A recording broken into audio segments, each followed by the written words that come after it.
Good morning everyone, I am Khushboo Kumari, teacher of Arya Vidyapeeth. आज हम लोग क्लास 3 में चैप्टर 9 पढ़ेंगे और चैप्टर 9 में दिया है जी करता है जोकर बन जाओ। यानी कि ये एक हास्य कविता है, यानी कि हंसने वाली, हंसी लगाने वाली कविता है। और मतलब बताया गया है, चार्ली चैपलिन बोलते हैं कि हंसी के बिना बिताया हुआ दिन एक बर्बाद किया हुआ दिन है। यानी कि बिना हंसे हुए बिताया हुआ दिन एक बर्बाद किया हुआ दिन है। कि मतलब जीवन में हंसना भी बहुत ज़रूरी है, क्योंकि हंसने से मतलब हमारी सेहत भी अच्छी रहती है, चाहे चेहरा भी खिला हुआ दिखता है। हमेशा हमें मुस्कुराते हुए रहना चाहिए, हंसते हुए रहना चाहिए। जैसे में जोकर है तो जोकर की बातों पे या जोकर जो भी मतलब खेल खिलाता है उस पे तो हम लोगों को हंसी आती है। इसीलिए इस कविता का नाम दिया गया है जी करता है जोकर बन जाऊं। तो चलिए हम लोग इस कविता को पढ़ते हैं। जोकर मुझे बना दो जी, यानी कि एक कोई भी है कि जोकर मुझे बना दो जी, मोटी तोंद लगा दो जी। यानी कि जोकर मुझे बना दो जी और मोटा सा मतलब पेट मतलब तोंद लगा दो जी, मोटा सा पेट निकल जाए। उसके बाद नाक गाल को खूब सजाकर, यानी कि ये जो हम लोगों का नाक है, गाल है, इसको खूब सजाकर और बंदर जैसे दांत दिखाकर रोतों को भी खूब हंसाकर। यानी कि हम लोगों का नाक गाल को खूब सजाकर, यानी कि कुछ लगाकर खूब सजाकर और बंदर जैसे दांत दिखाकर और रोतों को भी खूब हंसाकर। जो रो रहा है उसको मतलब खूब हंसाकर आंसू लाऊं, जी करता है जोकर बन जाऊं। यानी कि मतलब रोतों को भी खूब हंसाकर और हंसाकर आंखों से आंसू ला दूं, कि इतना वो हंसे कि उसके आंखों से आंसू आ जाए और जी करता है जोकर बन जाऊं। मतलब ऐसे करके और जी करता है जोकर बन जाऊं। जोकर मुझे बना दो जी, उल्टा सीधा मुंह बनाकर, छोटी सी एक पूंछ लगाकर बच्चों का टट्टू बन जाऊं। यानी कि फिर बोल रहा है कि जोकर मुझे बना दो जी, उल्टा सीधा मुंह बनाकर, मतलब टेढ़ा मुंह बनाकर। आप लोग तो बच्चे हैं तो आप लोगों को तो उल्टा सीधा मुंह बनाने तो एकदम आता होगा। छोटी सी एक पूंछ लगाकर बच्चों का टट्टू बन जाऊं, यानी कि बच्चों का एक टट्टू बन जाऊं। जी करता है जोकर बन जाऊं, यानी कि मन होता है कि मैं एक जोकर बन जाऊं। जोकर मुझे बना दो जी, मोटी तोंद लगा दो जी। यानी कि जोकर मुझे बना दो जी और मोटी तोंद लगा दो जी। तो अब आप लोग जोकर बनिए और खूब हंसिए, खूब हंसाइए। तो चलिए एक बार और कविता को अच्छे से पढ़ा देती हूँ। आप लोग इस कविता को याद कर लीजिएगा, बहुत अच्छा कविता है और हंसी भी आ रही है इस कविता में। तो देखिए, जोकर मुझे बना दो जी, मोटी तोंद लगा दो जी। तोंद मतलब ये पेट हुआ, बड़ा सा पेट। नाक गाल को खूब सजाकर, बंदर जैसे दांत दिखाकर, रोतों को भी खूब हंसाकर आंसू लाओ, जी करता है जोकर बन जाओ। यानी कि जोकर मतलब इच्छा है कि मैं एक जोकर बन जाऊँ, जिससे मतलब मैं दूसरों को भी हंसाऊँ और खुद भी हंसूँ। और मोटी तोंद लगा दो जी, यानी कि मोटा सा एक बड़ा सा पेट निकल जाए, तोंद। नाक गाल को खूब सजाकर, अपने नाक गाल को खूब सजाकर, बंदर जैसे दांत दिखाकर। अब बंदर जैसे मतलब दांत दिखाता है, वैसे मतलब दांत दिखाकर, रोतों को भी खूब हंसाकर। अगर कोई रो भी रहा है तो उसे इतना हंसाकर आंसू लाऊं, मतलब कि जो रो रहा है उसको इतना ना हंसा दूं कि अब हंसने वाली आंसू उसके आंखों से आ जाए। जी करता है जोकर बन जाऊं। जोकर मुझे बना दो जी, उल्टा सीधा मुंह बनाकर। फिर कह रहा है कि जोकर मुझे बना दो जी, उल्टा सीधा मुंह बनाकर, मतलब टेढ़ा मेरा मुंह बनाकर, बच्चों छोटी सी एक पूंछ लगाकर, एक छोटा सा पूंछ लगा लूं और उसके बाद बच्चों का टट्टू बन जाऊं। जी करता है जोकर बन जाऊं। जोकर मुझे बना दो जी, मोटी तोंद लगा दो जी। कि जोकर मुझे बना दो जी, एक बड़ा सा पेट मेरा निकल जाए, यानी कि मोटी तोंद लगा दो जी।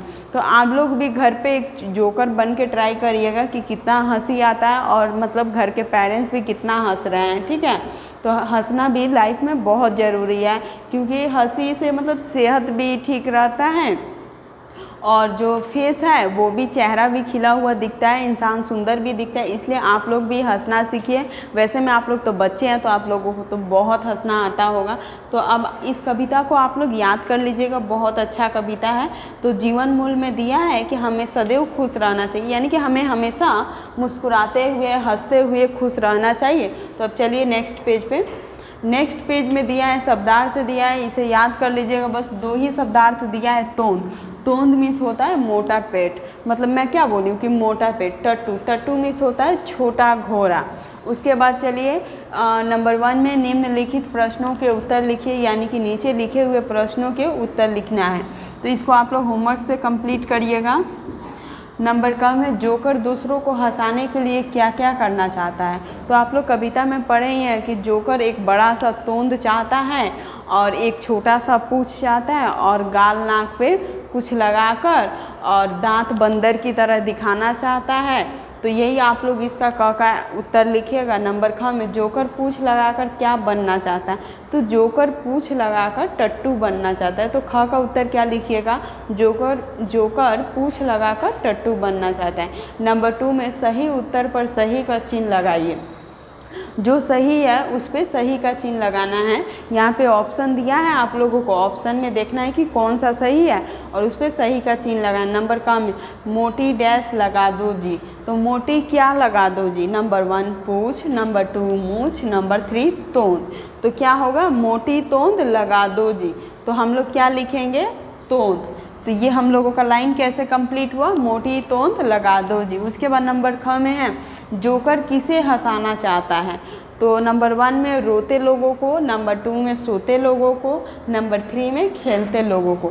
तो जोकर किसे हंसाना चाहता है, तो रोते लोगों को। जो रो रहा है उसको हंसाना चाहता है और इतना हंसाना चाहता है कि मतलब वो हंसते हंसते फिर हंसी की आंसू उसके आंखों से गिरने लगे। उसके बाद नंबर ग में है जोकर पूंछ लगाकर क्या बनना चाहता है।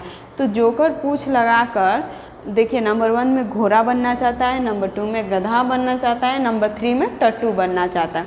तो जोकर पूंछ लगाकर टट्टू बनना चाहता है। तो नंबर 3 में ये ऑप्शन सही है, टट्टू। तो इसलिए जोकर पूंछ लगाकर टट्टू बनना चाहता है। उसके बाद है भाषा बोध व्याकरण में है। नंबर 1 में निम्नलिखित शब्दों के विलोम शब्द लिखिए, यानी कि नीचे लिखे हुए शब्दों के हम लोगों को विलोम शब्द लिखना है। नंबर क में मोटी, मोटी का क्या होता है विलोम शब्द, पतली। नंबर ख में उल्टा, उल्टा का विलोम शब्द क्या होता है, सीधा। नंबर ग में हंसना, हंसना का विलोम शब्द क्या होता है, रोना। नंबर घ में छोटा, छोटा का विलोम शब्द क्या होता है, बड़ा। उसके बाद है नंबर 2 में निम्नलिखित शब्दों को वाक्यों में प्रयोग कीजिए, यानी कि यहाँ पे शब्द दिया है और इस शब्द से हम लोगों को वाक्य बनाना है। जैसे हंसी, तो यानी कि जोकर अपना खेल दिखाता है तो बहुत हंसी आती है, ये हम लोगों का वाक्य बन गया। और इसमें हंसी आती है तो ये हंसी हम लोग इस वाक्य में मतलब प्रयोग कर लिए। उसके बाद है नंबर ख में जोकर, तो जोकर बहुत सारे तमाशे दिखाता है। उसके बाद नंबर ग में है दांत, तो दांत जैसे में कि हम लोग हंसते हैं तो हम लोगों की दांत दिखाई देती है। नंबर घ में पूंछ, तो बंदर की पूंछ होती है। तो ऐसे ही आप लोग वाक्य बनाइएगा, इसे आप लोग होमवर्क से कंप्लीट करिएगा 1, 2 नंबर को। उसके बाद चलिए नेक्स्ट पेज में जो दिया है इसको भी आप लोग होमवर्क से ही कंप्लीट करिएगा। सोचिए, समझिए और कीजिए। नंबर 1 में चित्र में रंग भरिए। ये चित्र दिया है जोकर का और इस जोकर के चित्र में रंग भरना है। उसके बाद नंबर 2 में है यहाँ दिए गए तीनों चित्रों में से कोई एक चित्र दूसरों से भिन्न है, जरा अपने दिमाग पर जोर देकर बताइए कि वो चित्र कौन सा है। यानी कि ये 3 चित्र दिया है, इसमें 3 चित्र दिया है, इन तीनों में से एक अलग है। तो आप लोग ध्यान से देखिए कि इसमें क्या ऐसा मतलब है अंतर कि जिससे वो अलग है। तो आप लोग ध्यान से देखिएगा तो ज़रूर आप लोगों को पता चल जाएगा। तो आप लोग प्लीज़ ध्यान से इसे देखिएगा और बताइएगा कि इसमें से कौन अलग है। उसके बाद चलिए नेक्स्ट पेज पे दिया है मौखिक ओरल दिया है, सोचकर बताइए जोकर सबको हंसाने के लिए क्या क्या करना चाहता है। तो इसको मौखिक मतलब ओरल ही बताना है।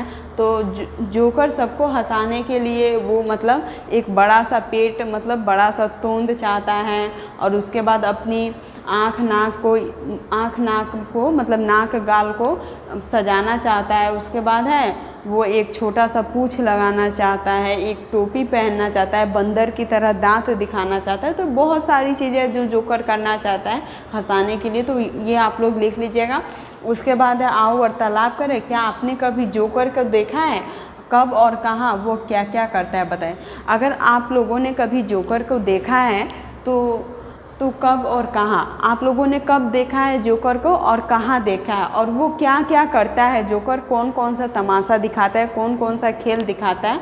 आप लोग इसे अपने में बात करिएगा, मतलब ये क्लास में वार्तालाप करना है। क्लास में बच्चा सब अगर आप लोग रहते तो आप लोगों से पूछा जाता है कि कौन कौन जोकर को देखा है और कब देखा है और कहाँ देखा है और वो क्या मतलब खेल दिखाता है। तो अब तो क्लास अभी नहीं चल रहे हैं, तभी भी आप लोग अपने घर में अपने मम्मी पापा से ही बातचीत करिएगा, चाहे भैया से, दीदी से।